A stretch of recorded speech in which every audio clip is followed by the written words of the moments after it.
Bonjour, bonsoir, chers téléspectateurs de Mandé TV. Merci de votre constante fidélité et bienvenue sur le plateau Entretien Brut. Un plateau sur lequel, vous le savez très bien, on fait un décryptage de l'actualité nationale, régionale et même internationale. Et pour faire ce décryptage, je suis accompagnée, vous le savez très bien, de deux chroniqueurs. Il s'agit de monsieur Moussa Oulin Traoré, journaliste, correspondant de Média Guinée. Moussa, bonjour. Oui, bonjour Fadima, bonjour à tout le monde. Un bonjour particulier à l'endroit d'un guerrier, d'un ex-président. Il s'agit du général Sekouba Konaté, qui a dirigé la transition en Guinée de 2009 en 2010, qui a organisé des élections libres et transparentes et qui a fait passer la main à un président démocratiquement élu, dont tous les présidents issus de la ZENT peuvent s'inspirer de son expérience pour faire comme lui. Il vit sa vie tranquillement. Après le pouvoir, il y a une autre vie. Un coucou à un président, le président général Sekouba Konaté. En tout cas, les salutations à lui. Et le deuxième chroniqueur est M. Idrissa Keïta, journaliste, consultant, spécialiste de l'actualité du Mali, de la Guinée et de la Côte d'Ivoire. Moussa et Idrissa, bonjour. Bonjour, bonsoir à vous, Madame Fadima. Moi, je veux plutôt saluer notre public du Niger. Précisément, le Premier ministre Ali Zine, qui a commencé maintenant à communiquer, qui échange avec même la presse nationale, qui situe les questions d'actualité, les orientations. Votre Premier ministre, Bazoum, pour l'instant, on peut estimer qu'il est encore chef de l'État. Il n'a pas signé sa démission. Bon, vu que déjà, il y a un gouvernement justement qui a pris forme et il y a même une plainte de haute trahison venant des nouvelles autorités, je pense que sa présidence semble être morte de sa belle mort. De sa belle mort. D'accord. Merci beaucoup, chers collègues, chers confrères. Revenons à l'actualité nationale. On a pu voir ce qui se passe à l'horizon. Cette dernière 24 heures a été très bouillonnant concernant l'affaire, si on peut dire l'affaire de Ben Le Cerveau. Alors, on évoque cela sur le plateau de Mandé TV, sur Entretien Brut, tout simplement parce que c'est un membre du CNT. Donc, il y a besoin de faire cette précision-là. C'est quelqu'un quand même qui est installé dans l'hémicycle malien. Donc aujourd'hui, il se retrouve derrière les barreaux. Vous avez pu piocher, vous avez pu fouiller et comprendre qu'est-ce qui se passe, quelle lecture nous devons faire de cela. D'abord, j'informe notre public, international surtout, que Ben Le Cerveau, de son vrai nom, il s'appelle Adama Diarra. Évidemment, il est membre du CNT, mais son nom, sa notoriété, il la doit du fait d'avoir été parmi les acteurs qui avaient pris les rues au temps du M5 avec l'imam Diko. Donc désormais nous sommes dans la transition, il fait partie de la majorité et il est surtout celui qui mobilisait les foules quand il y avait des divergences de vues entre les autorités et les forces internationales. Du départ de la France au récent départ de la MINUSMA. Que lui reproche-t-on? Il aurait tenu des propos subversifs, comme on dit, atteinte au crédit de l'État. Des sorties médiatiques ont été faites où il a déjà abordé cette question de prolongation de la transition, insistant sur le fait que la transition n'a pas de raison d'avoir un jour de plus. Dans le chronogramme, tout est censé prendre fin en février-mars 2024, donc dans 5-6 mois. Et aussi, il a parlé des contraintes de l'armée, de la guerre de l'armée malienne dans le Grand Nord. Donc, mais il y a une ironie dans l'histoire. L'ironie est à 2 points. C'est-à-dire que tout d'abord, il a un collègue qui avait laissé sous-entendre, Dr Albert Maïga, que Ben Le Cerveau serait démis du Parlement. On n'a pas vu cette arrestation venir, on n'a même pas vu ces déclarations-là venir. Et aussi, le second point, c'est que la fameuse affaire de la Fédération malienne de foot, où un membre du Parlement, à savoir M. Mahamadou Diarra-Souba, était aussi cité, c'est Ben Le Cerveau qui avait lâché la mèche pour dire qu'à la rentrée, à la session en octobre, sa levée serait faite. Donc une levée qui signifierait qu'il était en partance pour la prison. Mais au bout du compte, c'est Ben Le Cerveau qui est bel et bien en prison, qui a un mandat de dépôt, et ce vendredi, qui va être face au juge, un verdict il va tomber. Donc des incidences sont envisageables, il pourrait même perdre son immunité. peut-être même que politiquement, il pourrait changer de camp. Donc, reste que, pour clore, je dirais quand même que il n'y a pas eu de réunion spéciale, il n'y a pas eu de question d'immunité parlementaire. Au vu et au su de tous, il a été trimballé, il s'est retrouvé en prison et il est détenu. Donc, on va voir. Son parti a quand même, son mouvement, on va dire, Yerewolo a quand même fait un communiqué où ils ont scindé les choses. Ils ont dit que l'homme Ben a bel et bien été pris par la justice, il doit répondre. Mais eux, ils restent confiants aux juridictions, ils pensent qu'il y aura une issue heureuse. Et ils invitent quand même le mouvement à rester dans sa logique de soutien à la transition. Je dirais donc que wait and see. D'accord, wait and see alors. Tout ça. Oui, vous savez, l'arrestation de Ben le cerveau, comme on le surnomme, ça y va de tout un commentaire, parce que moi je vois depuis son arrestation jusqu'à ce qu'il a été, qu'on lui a déposé au niveau de la maison centrale, je vois le commentaire et je vois le débat passionnant, mais vous savez, il faut faire une analyse très objective. Et cette analyse, c'est quoi?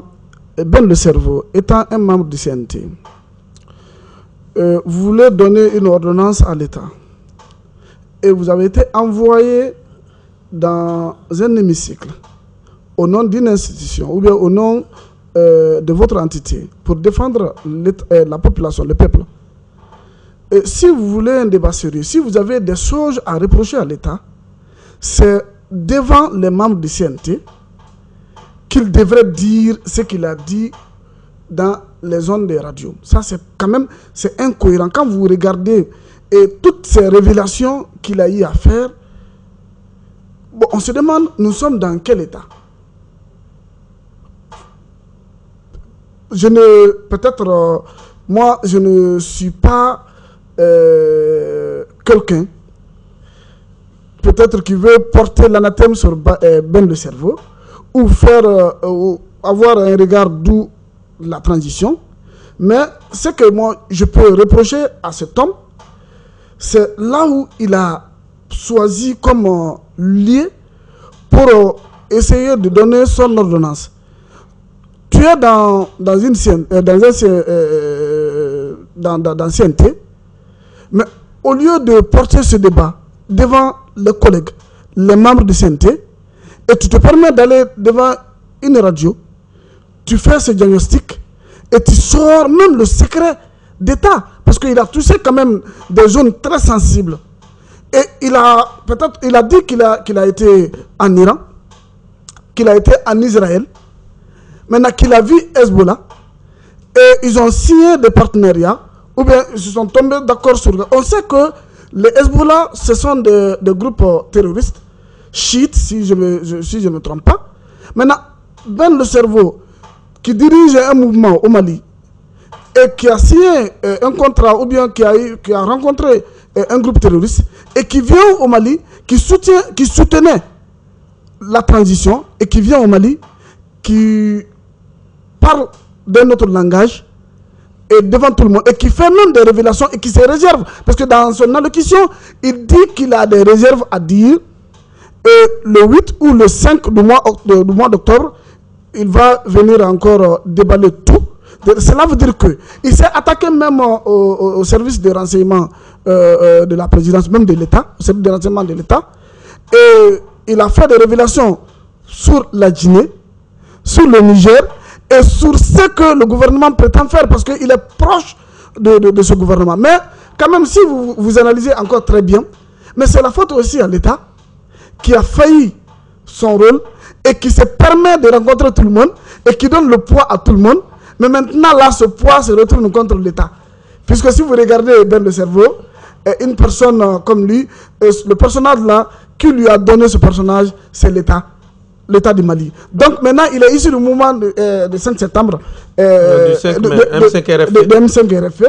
Et aujourd'hui, il se permet maintenant qu'il est l'homme à tout faire, parce que dans son allocution, il a dit ça. Il dit que c'est pas Ben le cerveau, c'est pas la transition qui a fait Ben le cerveau, mais c'est plutôt Ben le cerveau qui a fait la transition. Donc cela veut dire que la transition, l'émanation de la transition lui-même, il est le statocentrisme de cette transition. C'est lui-même le fondateur, le père fondateur de cette transition. Donc, il se permet de dire n'importe quoi dans les zones de la radio. Son arrestation a eu bien... le gouvernement a raison de l'arrêter. Et afin de le juger, de le mettre sur le rail, parce qu'on ne peut pas continuer sur ça. Si vous êtes mécontent contre quelqu'un, tu viens déballer les secrets de l'État dans les zones de la radio. Quand même, nous sommes dans une république, nous sommes dans un État, et nous ne sommes pas dans une jungle. Okay, moi, Madame Fadima, on va dire mes mots de ma fin rapidement sur la question. Il faut savoir que Ben Le Cerveau, déjà, politiquement, c'est un camarade politique au Premier ministre, Dr Choguel Maïga. Ils sont tous du M5. La deuxième chose encore, ce qui fait qu'il se permet de parler de ses secrets, c'est parce que Ben Le Cerveau... Ben Le Cerveau n'est pas politique. Il n'est pas politique. Il est activiste. Je vous en prie. Voilà. Qu'il soit activiste ou politique, Ben Le Cerveau ne parle que de questions politiques. Il a un mouvement politique, un mouvement qui prétend aller à des élections. Je veux ajouter une chose.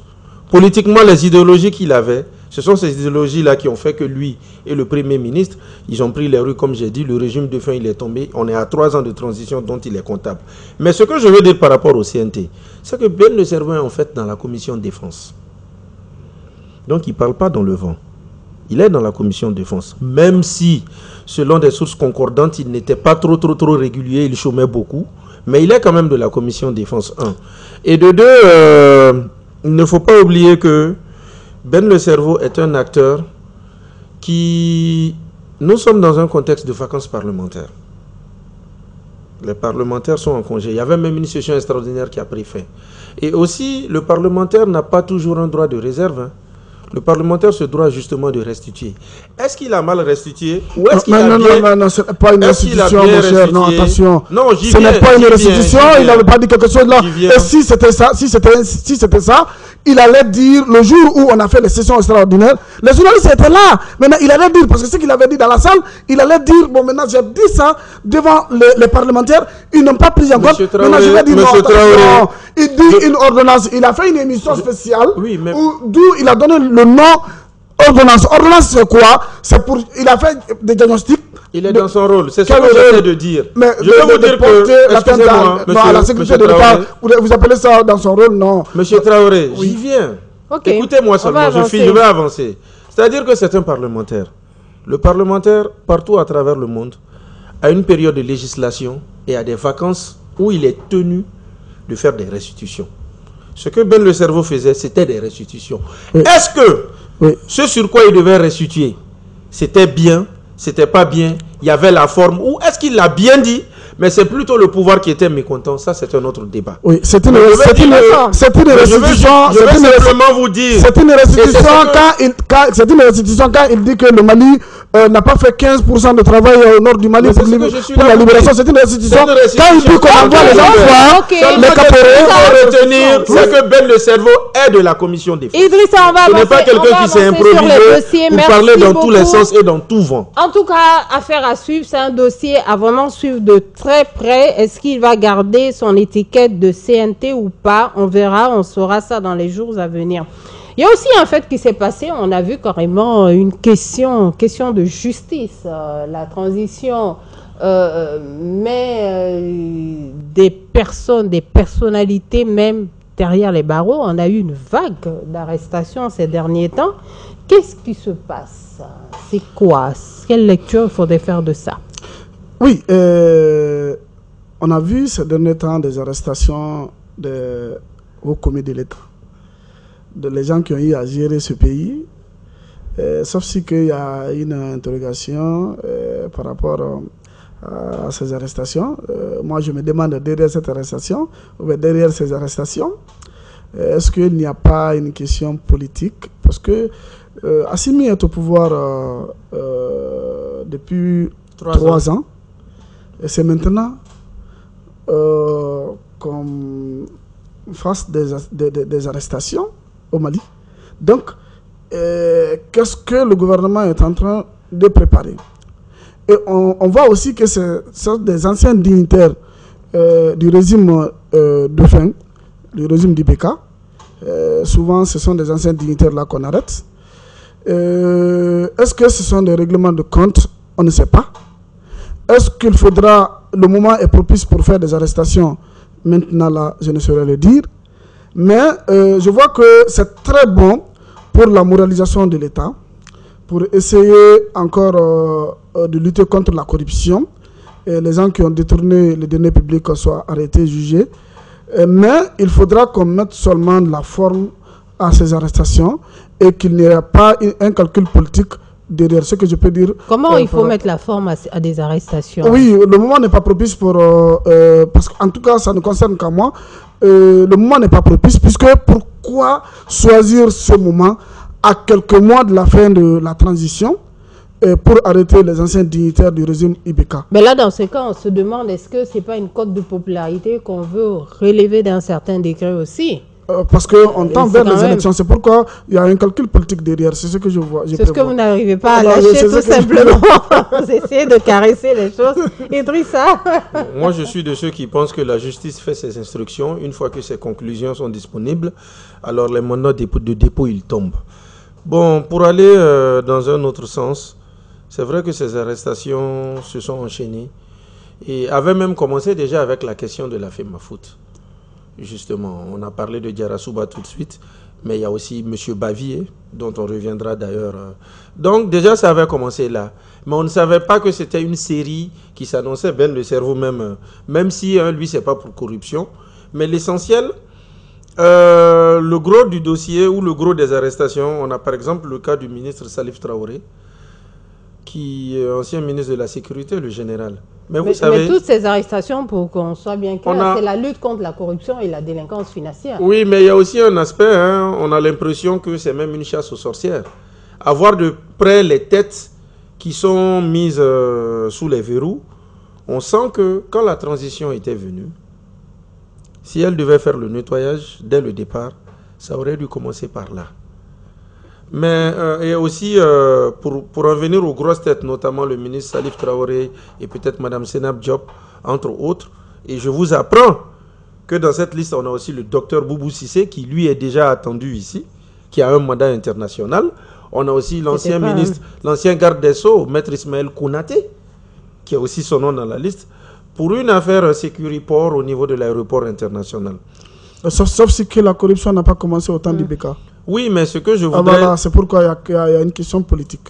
Ce que je voudrais dire, c'est que déjà, ces arrestations, quand même, indiquent une chose, c'est que le pouvoir aimerait bien avoir des comptes. Et ces arrestations, ces noms que j'ai cités, c'est sur une affaire de 2016 qu'ils ont été mis aux arrêts. Donc, évidemment, s'ils sont en prison, ils vont devoir rendre compte de leur gestion. Parce qu'à ce jour, quasiment en 3 ans de transition, on n'a pas vraiment vu de grosses personnalités à la barre rendre compte. D'accord. Pour glisser au niveau de ces arrestations, il y a eu, évidemment, vous avez parlé de Bavier, et il y a eu un remerciement, un courrier qui a circulé surtout sur les réseaux sociaux, un remerciement, et pas des moindres, de journaux infantines de la FIFA quand même. Bon, donc, ces félicitations sont une logique. Vous savez, quand l'élection, sa réélection prenait forme, il y a eu un nouveau ministre des Sports qui, lui, n'a pas voulu se compliquer la tâche pour ne pas qu'on dise qu'il soutienne un tel ou un tel. Il s'en est carrément référé à l'instance mondiale. Et l'instance mondiale a dit que, pour nous, on ne voit pas de défaut ou de vice de procédure. Ce qui a fait que cette élection a continué comme ça, Bavier a été réélu. Donc, pour quelqu'un qui dit qu'on le reconnaît, même étant en prison, vous pouvez faire vos élections. Donc, s'il est élu, c'est logique que ces mêmes gens-là viennent le féliciter. Surtout qu'ils ont même fait cas du fait que Bavier même soit membre du conseil d'administration quand même de la FIFA. Tout à fait. Okay. Donc, on va suivre de près cette affaire. Cette lettre de félicitations, c'est de se moquer à l'intelligence malienne. C'est une tontine de félicitations. On a vu avec le président, l'ex-président de la Fédération de la Guinée, M. Mamoudou Antonio Souaré. Donc, c'est le banquet des rapas Donc, ce sont des oiseaux de même espèce qui volent ensemble. Et Infantino a besoin de Bavier pour sa réélection à la tête de la FIFA. On a vu ici, quand il y a campagne, ici on a des pays, un pays, surtout les pays africains. Donc, il a besoin quand même de Bavier. Ce sont des sorciers maintenant qui sont dans les mêmes moules. Donc, cette félicitation n'a rien à voir avec la sainteté de Bavier, n'a rien à voir avec la monde propre de Bavier. Donc, au regard aussi des Maliens, Bavier, même un détenu ou bien un accusé n'a pas droit à diriger une instance. Il a une présomption d'innocence. Attendons quand même le jugement. On a vu le président de la Fédération espagnole de football qui a caressé une jeune fille. On lui a embrassé une jeune joueuse. Et qu'est-ce qui s'est passé? On lui a demandé de démissionner. Mais il a refusé. Mais il va démissionner quand même. Ok, donc on va boucler tous pour cette actualité-là. On va à l'actualité, disons, le bilan régional, si on peut dire. Il s'agit de la Guinée. Doumbia, colonel Doumbia, ça fait 2 ans. Il a bien travaillé, il n'a pas bien travaillé. En tout cas, moi, je sais qu'il a lâché certaines personnes. Le dossier de l'OMVS me reste encore à travers la gorge. Le bilan de Doumbia, Idrissa. Ce cher Doumbis, son Excellence Mamadi Doumbia, le colonel, que les Guinéens appellent affectueusement le libérateur, que mon collègue appelle Doumboussou, il est sous les projecteurs. Dans cette vie ici-bas, tout ce qu'on fait, on doit rendre compte. Il faut restituer. Et d'ailleurs, c'est pour rendre hommage à la Guinée que je suis justement dans le tissu de la Guinée forestière. Je suis habillé en noir pour faire hommage à ceux qui sont tombés ces jours-là. Oui, parce que la journée même du 5 septembre de 2023 a été une journée très mitigée. Pendant que certains comptaient faire le show pour célébrer le pouvoir, il y a d'autres qui étaient dans une logique de sortie. Pourtant, il y a quand même eu un communiqué pour interdire tout. Mais je suppose que la discipline de certains a dû conduire à cette tuerie. Pour en revenir au bilan de Mamadi Doumbia, son bilan, il n'y a pas énormément de polémiques autour. Et il n'est pas permanemment dans des bras de fer comme ce fut le cas entre le Mali et la CEDEAO. Mais déjà, je retiens que, par exemple, il a une diplomatie où on va dire qu'il l'amène plus directement qu'il met en avant ses ambassadeurs. Dans une sous-région, à part le Sénégal et la Guinée-Bissau, il n'a pas d'ambassadeur nulle part. Alors que sous Dadis, l'autre transition, on avait quand même des ambassadeurs quasiment partout. Et aussi, ce que moi je peux reprocher à son pouvoir, il y a quand même eu des arrestations arbitraires. Des arrestations pour les idées, les pensées, les convictions politiques, des arrestations où il n'y a pas eu de jugement, des arrestations où certains se sont retrouvés détenus des mois et des mois et des mois. Il a fallu qu'il y ait une rupture du dialogue politique pour que tout rentre dans l'ordre. Or, je peux citer le cas connu de tous, c'est le cas de Cellou Dalein Diallo, le chef de file de l'opposition. Par contre, je tenais quand même à saluer une chose, hein, c'est que le colonel Mamadi Doumbia a créé ce qui s'appelle le branding, l'image visuelle de la Guinée, qui est sur tous les documents qui sont à travers le monde. On ne peut plus parler au nom de la Guinée sans ça. Il y a aussi une école de Britannie militaire. Donc, c'est pour dire que le colonel Mamadi Doumbia a entrepris assez de choses, même si, bon, dernièrement, il y a une polémique au sujet de la construction de la maison du Premier ministre. Je tenais même à situer nos auditeurs de Mandé TV et téléspectateurs que ce n'est pas la résidence personnelle. C'est juste que, historiquement, les maisons de l'État dédiées au Premier ministre, tous ceux qui étaient nommés refusaient d'y aller. Ça n'existe pas ici au Mali. Ça existe. Oui. Ça existe. Ça existe. C'est même à 2 pas, ou pour ne pas dire dans la même enceinte même que le CICB. Donc, en Guinée, les premiers ministres nommés refusaient enfin d'intégrer les maisons dédiées à l'État. Et une rénovation qui coûte à $600 000, ça c'est trop ça. D'accord. Moussa, du coup, on vous donne la parole alors pour compléter ce bilan. Voilà, vous savez, l'avènement du CNRD au pouvoir en Guinée, ça a été un coup de foudre sur la tête des Guinéens. Mais il faut quand même saluer quelques acquis que Doumbouya a eu à faire avec son gouvernement. Peut-être la récupération des domaines de l'État, où il a fait des efforts très colossaux. Beaucoup de domaines, des habitations, des terrains vides et beaucoup de choses quand même beaucoup d'efforts ont été fournis à ce niveau. Mais aussi, il y a eu des encombrants physiques qui étaient à Conakry. Et vous savez, le régime d'Alpha Condé, c'était un régime politique et pour ne pas fâcher la popularité ou bien l'électorat. Donc, il faut fermer les yeux sur certaines situations. Mais quand le régime issu de putsch est venu, donc ils ont caché tout à Conakry. Je pense que Conakry est une ville propre. Est devenue une réalité parce que moi je viens de Conakry, c'est pas 3 mois, mais j'ai vu quand même Conakry qui ressemble aujourd'hui à une ville. Mais aussi sur le plan militaire, comme mon ami l'a si bien dit, vous savez, la Guinée était l'un des rares pays où il n'y avait pas l'école d'état-major. En si peu de temps, en 2 ans, il a créé une école d'état-major, là quand même c'est une réalité, et aussi il a créé une école de prytanée militaire. Les Guinéens venaient ici au Mali ou en Côte d'Ivoire pour faire cette école prytanée militaire, mais en 2 ans, il a dû créer, même dans l'enceinte du camp Al-Faya, le plus grand camp de la Guinée. Aussi, sur le plan des mines, où il a surpris tout le monde, puisque le contrat, le gigantesque contrat de Simandou, il s'agit du plus grand contrat minier au monde, le Simandou. Oui, vous savez, la Guinée regorge 2/3 des réserves mondiales de fer au monde.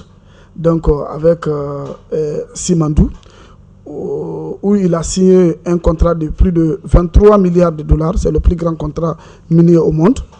Donc, et il a dit quand même s'accentuer. Il a fait de telle sorte que Winning Consortium et Rio Tinto maintenant fassent de telle sorte qu'il y ait la communion entre les deux pour essayer de voler ensemble pour la création d'un chemin de fer de plus de 600 km donc, qui traverse toute la Guinée. En tout cas, Moussa, on va aller assez vite par rapport à ça. Je sais que vous allez hésiter, arrondir les ans. Mais moi, aujourd'hui, j'ai envie de vous poser la question. Est-ce que les Guinéens mangent à leur faim? Non, sur le plan de sécurité alimentaire, le kilo d'oignon a baissé? Le pays est cher. Oui. Là, le pays est cher. Il faut se dire la vérité. Tout est cher en Guinée. Les femmes crient partout. Il y a une cherté de la vie en Guinée qui ne dit pas son nom. Contrairement au régime précédent, au régime d'Alpha Condé, donc les gens, vous savez, dans une transition, tout est fermé, donc les militaires sont venus. Mais il faut quand même dire la vérité. Il y a donc une corruption à ciel ouvert en son temps, c'est le temps de Doumbouya.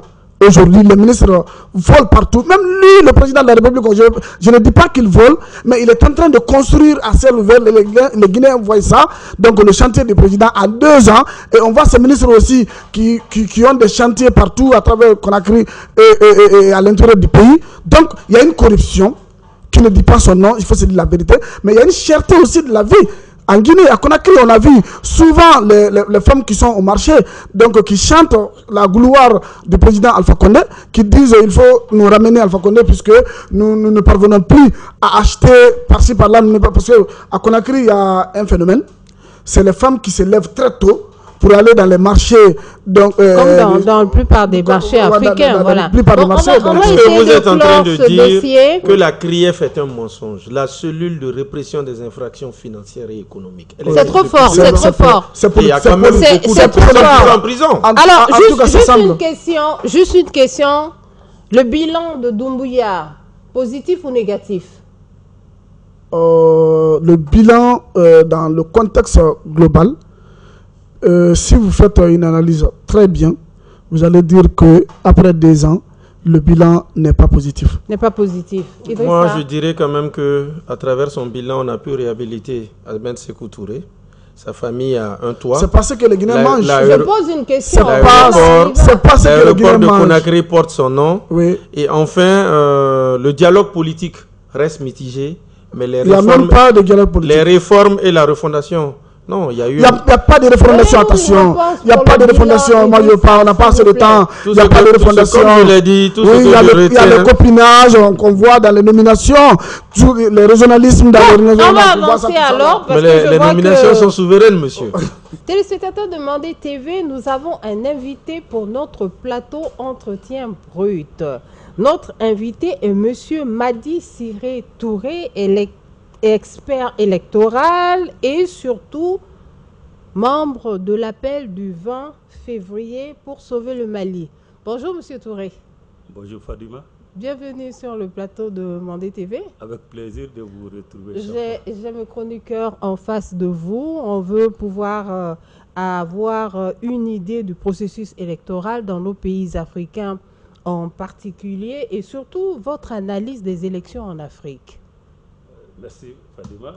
Et si vous le permettez, je voudrais rendre un hommage particulier à notre coordinateur Mohamed Chérif Koné, président de l'association des procureurs et poursuivants, qui a subi une tragédie par rapport à sa radiation. Tout à fait. Au sein du conseil, par le Conseil supérieur de la magistrature, malgré les multiples obstacles juridiques qui s'y opposent. Mais pour l'instant, il n'a pas été notifié. Espérons qu'il ne le sera pas. Donc, je rends un vibrant hommage à lui et lui dire mon soutien total et indéfectible. D'accord.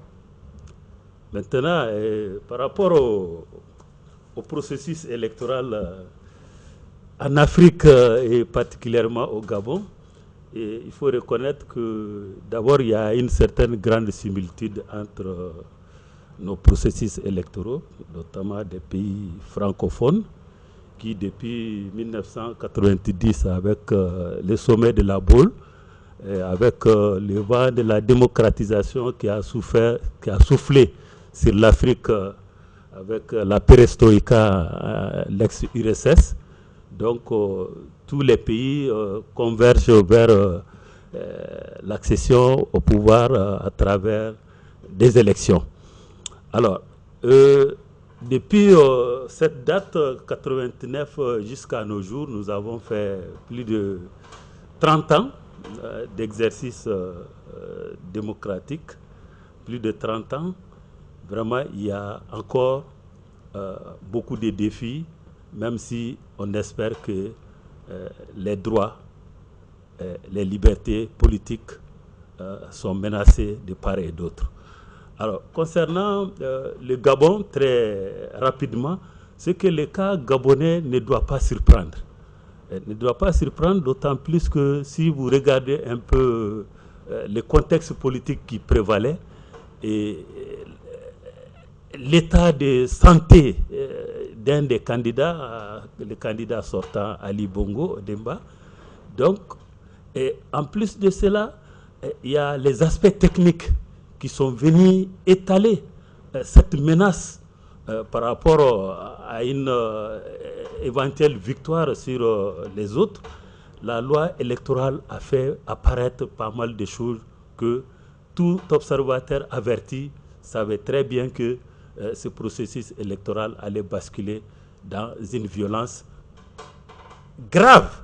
Ce qui est les militaires peut-être ont pu, peut-être dans les débats, on va l'évoquer, et qu'ils ont pu vraiment circonscrire à leur manière. Voilà. D'accord. Est-ce que vous pensez que vous avez fait un peu l'historique des processus électoraux de maintenant? Est-ce que vous pensez que dernièrement en Afrique, les processus sont réellement bien faits?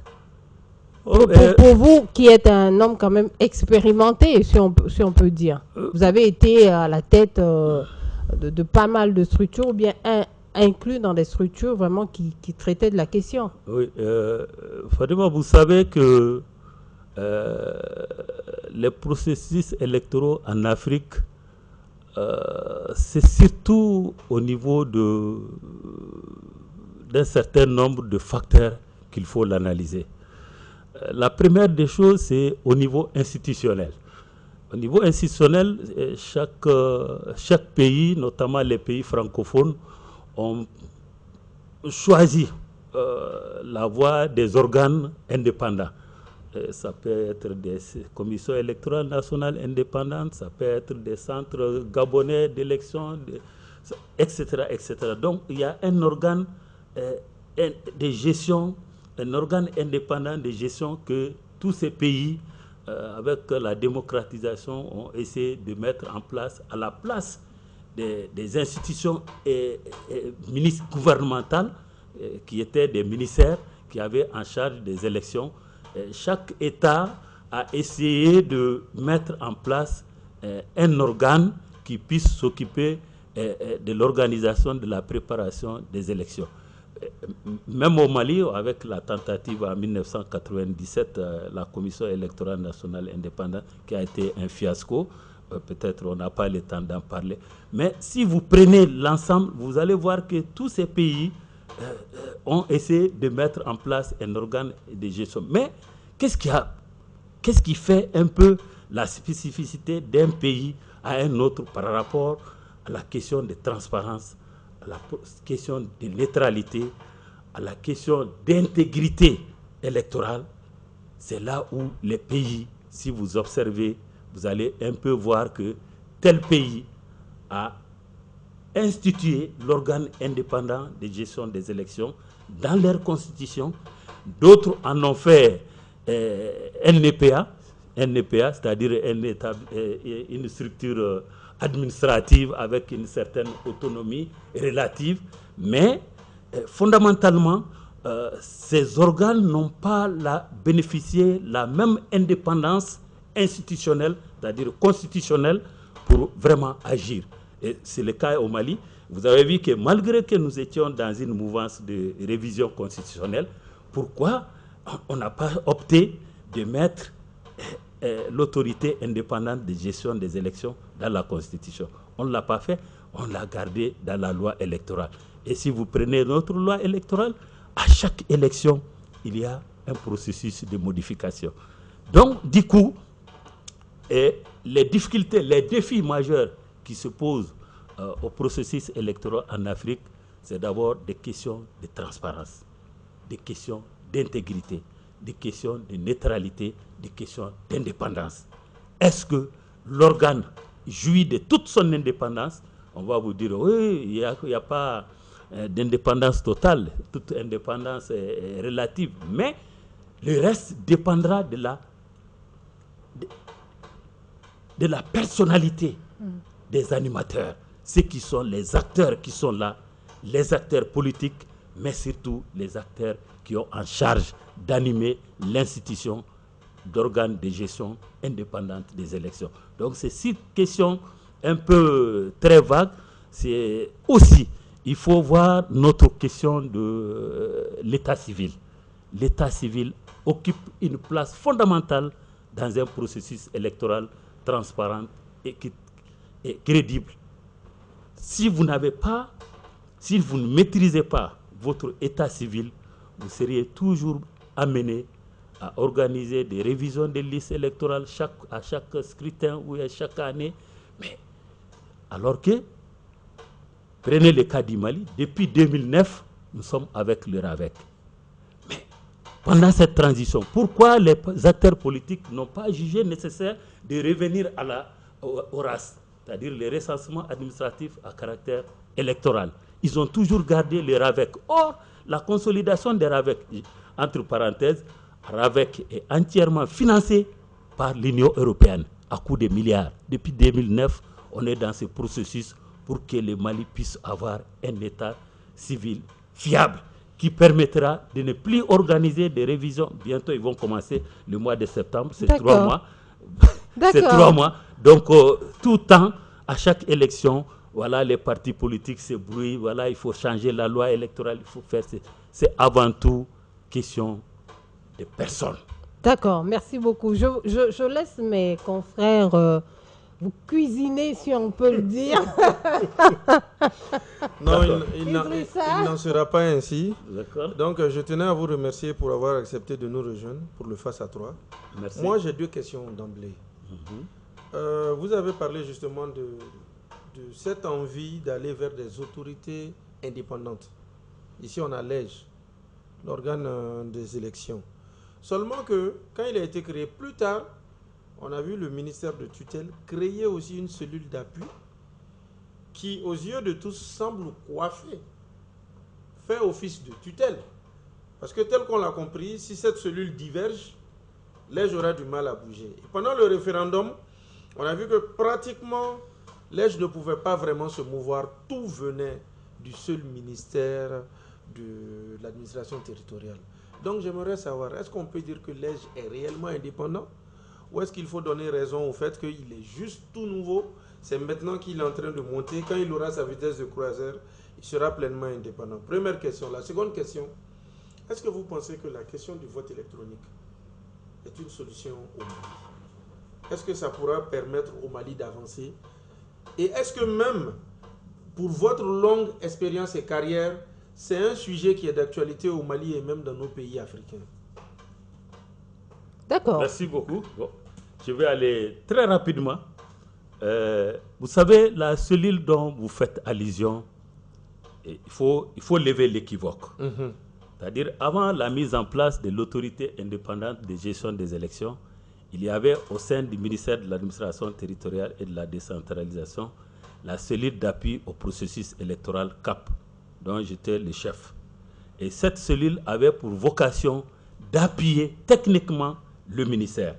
Et elle était composée de 5 unités: unité communication, unité d'appui technique, unité réforme pour la prise en compte du découpage territorial, mais aussi une unité de réforme électorale au sein de cette cellule. Mais avec la création de l'EJ à travers la nouvelle loi électorale, automatiquement cette cellule a disparu. Mais ce que les gens ne savent pas, au-delà de cette cellule, à chaque élection, le ministère a son outil de préparation et d'organisation des élections.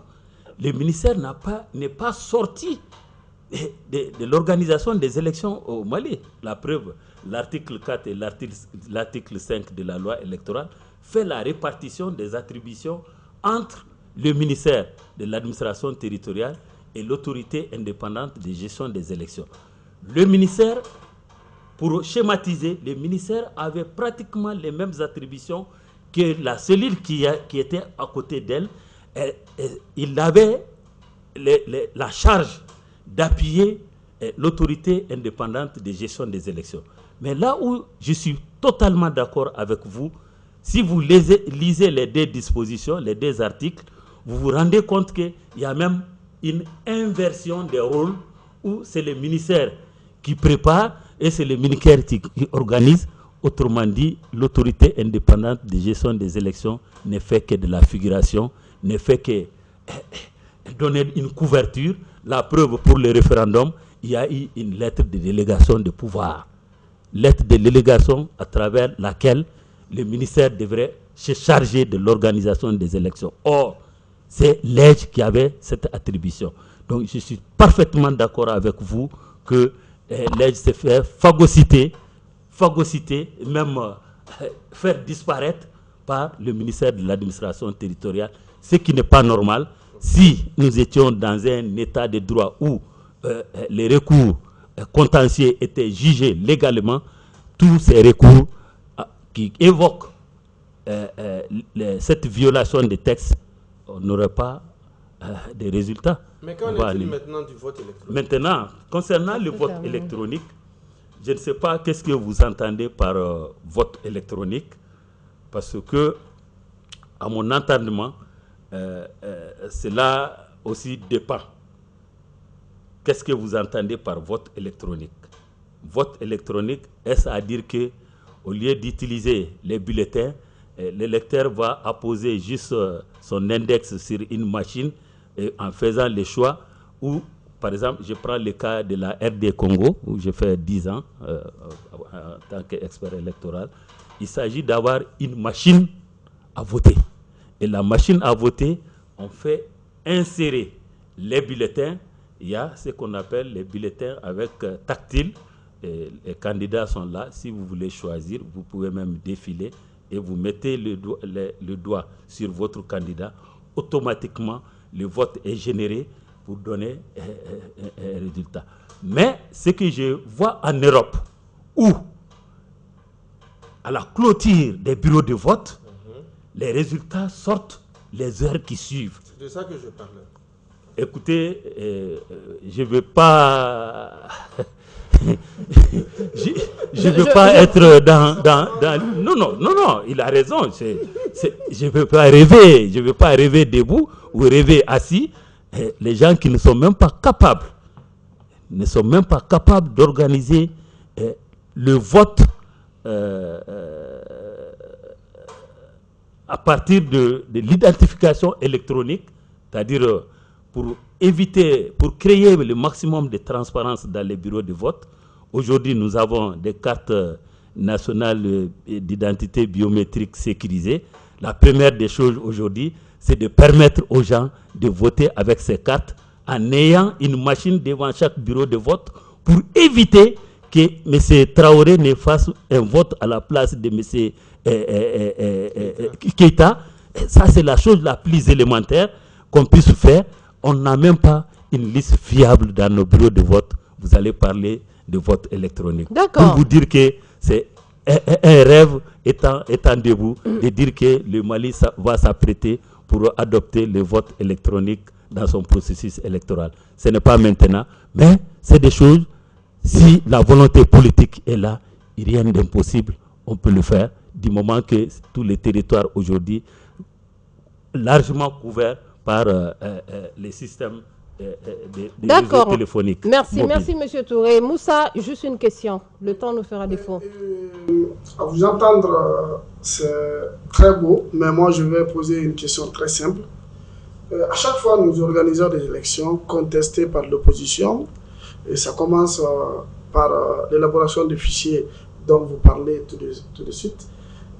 Chacun veut avoir la majorité des électorats recensés dans son fief, tout ça là, c'est ce qui amène les divergences autour du fichier électoral.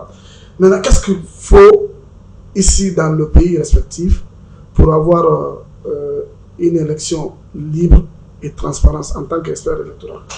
Bon, comme je le disais tantôt, c'est fondamentalement une volonté politique d'aller vers des élections crédibles, transparentes. Vous prenez le cas de l'autorité indépendante de gestion des élections. Pour rappel, la mise en place de cette structure, aujourd'hui, les commissaires et les coordinateurs de l'autorité indépendante de gestion des élections qui sont au niveau de Bamako, des régions, des cercles, des communes, mais ne sont que des démembrements du gouvernement. Parce que le processus de désignation de ces acteurs n'a pas respecté les règles de transparence. Si on dit que les partis politiques doivent désigner au niveau national des commissaires, mais l'administration est là pour appuyer comment ces partis politiques peuvent être amenés à désigner des représentants valables au sein de cette structure. Mais vous avez vu que le gouvernement s'est donné une méthode de tirage au sort. Le tirage au sort, a priori, ne fait pas référence aux compétences. Ça veut dire que même celui qui ne sait pas lire et écrire, s'il doit mettre son nom dans l'urne, et qu'on peut le choisir. Mais est-ce que vous devez vous attendre à ce que cet expert, entre guillemets, qui va être au niveau de l'autorité indépendante de gestion des élections, puisse vous produire, puisse satisfaire sur le plan de crédibilité, sur le plan de la transparence? Non, ce n'est pas possible. Et comme madame l'a dit tantôt, mais prenez le cas du Gabon. Lorsqu'il faisait la loi électorale, mais ils ont inventé un système que je n'ai jamais vu. Plus de bientôt 30 ans de carrière dans les systèmes électoraux, je n'ai jamais vu cela. Les votes couplés, mais avec un système bloqué. Lorsque vous choisissez un candidat pour le président, automatiquement, les législatives, vous choisissez un nombre. Vous n'avez pas le choix de sortir pour aller désigner un autre sur une autre liste. C'est-à-dire qu'il n'y a pas un système de... La liberté des choix a été biaisée. Assez ouvert. Donc au Gabon, c'est ce qui s'est passé. Ils ont fait une liste. Les législatives étaient couplées. Il y avait 3 scrutins, présidentiel, législatif et le local. Alors, vous avez les locales à part, mais sur le bulletin législatif et présidentiel, vous avez une liste. Si vous avez les candidats présidentiels devant, si vous les choisissez, vous êtes obligé de choisir la liste des députés qui suivent. Et si vous choisissez un des députés, vous êtes obligé de choisir, c'est-à-dire vous ne pouvez plus ne pas choisir les candidats à la présidentielle. Tout ça, c'est des montages... de fraude. Non, c'est des montages qui vont compromettre les scrutins. Et c'est le même cas au Mali. On va vers des situations pareilles. Vous avez organisé le scrutin spécial pour les militaires. Mais à la présidentielle, quel est le candidat qui est fou pour aller contester un vote dans une caserne? Mais souvent, vous les espérez, vous envoie souvent sur le terrain. Non, permettez. Non, cette fois-ci au Gabon, il n'y avait même pas d'observateurs. On n'a pas accrédité d'observateurs au Gabon. C'est pourquoi ce scrutin est dénudé de toute crédibilité, de toute transparence. Et mieux que ça, quand la loi électorale a été promulguée, mais cette loi n'a pas subi la procédure ordinaire d'adoption du circuit d'adoption, à savoir un contrôle a priori de la loi pour savoir est-ce que cette loi est conforme à la Constitution. Mais le président s'est précipité pour promulguer la loi. Et quand l'opposition et une partie de la société civile a saisi le juge constitutionnel pour dire que cette loi n'est pas conforme à la Constitution parce qu'elle viole la liberté de choix du citoyen, quelle a été la réponse du juge constitutionnel? C'est que le recours est irrécevable, d'autant plus qu'elle n'est pas apte à contrôler la constitutionnalité d'une loi qui a été déjà promulguée par le président de la République. Vous voyez comment nos dirigeants se comportent en voulant arranger les choses, faire des chemises pour soi. Vous sortez du cadre de la loi. La loi, elle est générale, impersonnelle et elle doit s'appliquer à tout le monde. Juste une question, la dernière. Vous avez défendu, Mordicus, les experts qu'on envoie souvent sur le terrain. Et vous avez parlé tout à l'heure de la RDC, République démocratique du Congo, où on a organisé une élection présidentielle. Ça a été un fiasco aussi. Et le candidat le plus populaire n'a pas gagné, le président qui a gagné. Qu'est-ce que vous allez dire? Et ça a été quand même un fiasco électoral jamais vu en Afrique centrale. Oui, merci M. Keita.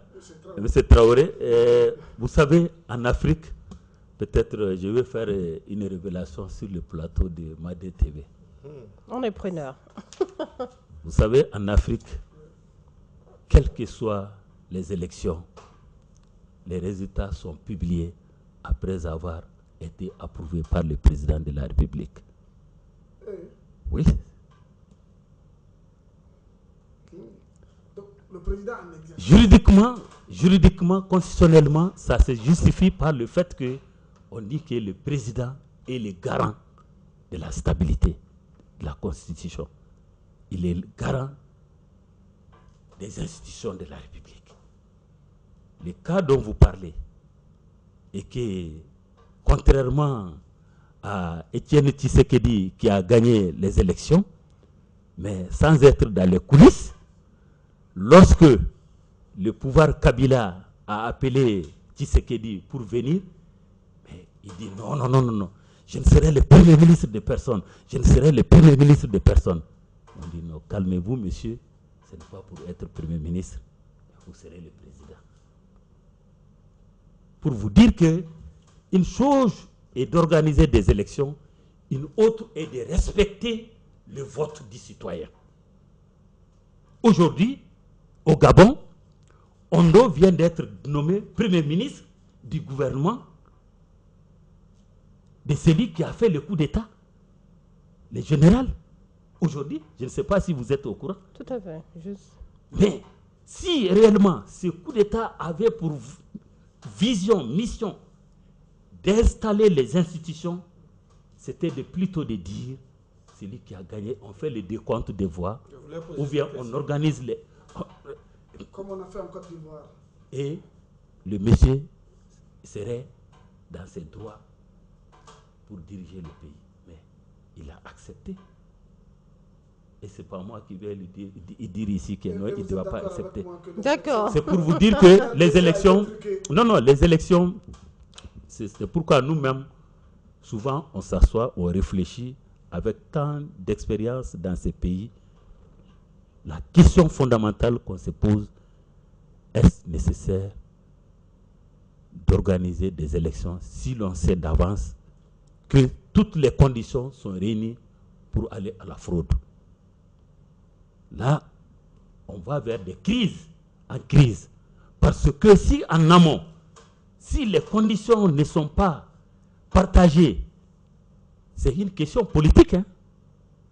Politiquement, il faut que les acteurs politiques participent. Si tout le monde est là, on observe. C'est ça, la transparence, elle n'est pas compliquée. Il suffit de faire témoin de chacun ou de ses représentants. Vous êtes là, comment ça s'est passé, vous voyez, vous êtes d'accord, vous signez, vous apposez votre signature. C'est pourquoi on a des délégués des candidats ou des listes de candidats dans chaque bureau de vote. C'est pour créditer ce qui est sorti, les résultats qui sortiront des urnes à la clôture des opérations de vote. Mais si vraiment c'est pour organiser des élections pour des élections, ça n'a aucun sens, ce n'est que des gâchis, parce que les élections coûtent excessivement cher pour nos pays qui sont en situation d'insécurité alimentaire, d'insécurité politique, d'insécurité institutionnelle et même pour sécurité financière. Non, pour la souveraineté, la sécurité de la souveraineté d'abord. C'est des pays qui ne sont pas souverains. Mais tous ces problèmes vont se résumer à ce qu'on appelle la faillite des élites.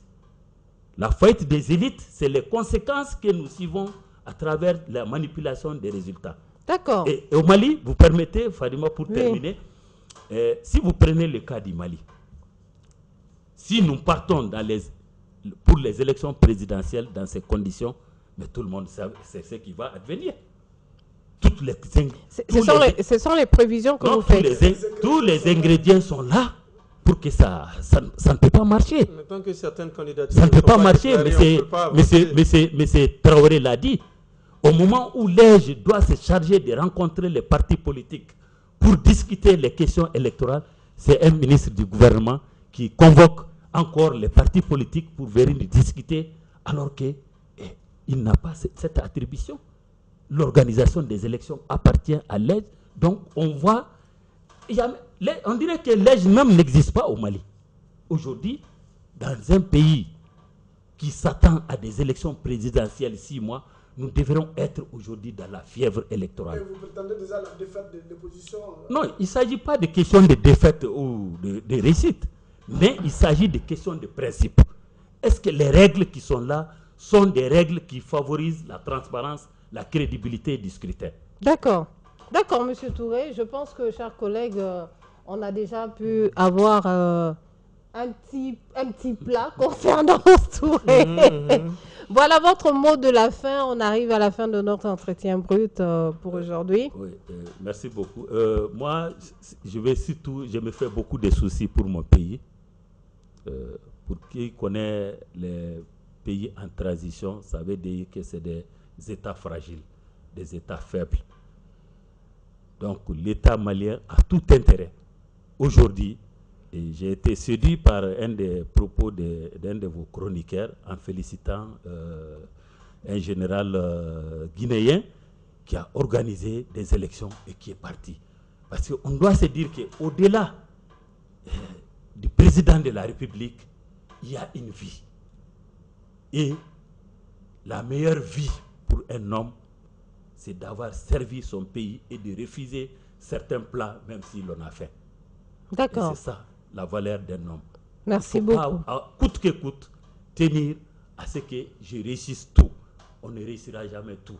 Mais faire en sorte qu'on soit cité parmi les hommes de valeur. Merci beaucoup. Ce sera votre mot de la fin, Monsieur Touré. Merci beaucoup. Alors, chers téléspectateurs de Mandé TV, nous arrivons à la fin de notre entretien brut d'aujourd'hui qui a pour thème tout simplement l'actualité. Nous avons un invité. Il s'agit de Monsieur Madi Siré Touré, expert électoral et membre de l'appel du 20 février pour sauver le Mali. Monsieur Touré, merci beaucoup. Merci Fadima. Au revoir. Au revoir. Alors, chers collègues, on se dit à la prochaine pour un autre décryptage de l'actualité. Oui, merci Fadima, merci à tous les téléspectateurs, merci beaucoup à notre invité. Quand même, on souhaite quand même le voir encore sur ce plateau pour une autre émission, pour nous parler encore parce qu'on a toujours faim. C'est un expert qu'on a sur le plateau. Merci beaucoup. Merci. Bon, moi aussi, je tenais à remercier l'invité. On a appris assez de choses avec lui. Et on se prépare pour les prochaines émissions. Actuellement, je suis sur un dossier. Les enseignants du secteur privé viennent de créer une association. Et ils aimeraient bien hausser le ton. Donc, j'essaie de recouper les choses et peut-être qu'on en parlera dans un de nos prochains. D'accord, merci beaucoup. Je pense que M. Touran, on va le voir, hein, c'est un expert électoral. Hein. Le Mali doit organiser des élections très prochainement selon le calendrier qui sort. Donc, M. Touré, on espère bien vous voir. Oh, faites-moi appel à tout moment. En fonction de mon agenda, je vous rejoindrai. Merci beaucoup. C'est un plaisir de partager le plateau avec des invités aussi. Plaisir partagé en tout cas pour nous aussi. Téléspectateurs de Mandé TV, nous sommes à la fin de notre entretien brut. On se dit à une prochaine pour un autre décryptage de l'actualité. Restez sur les ondes de Mandé TV et allez sur nos pages YouTube, Facebook, Mandé TV, Reflet du Mali. Et évidemment, je suis sûre que vous avez apprécié le direct sur notre compte Facebook. On se dit à la prochaine.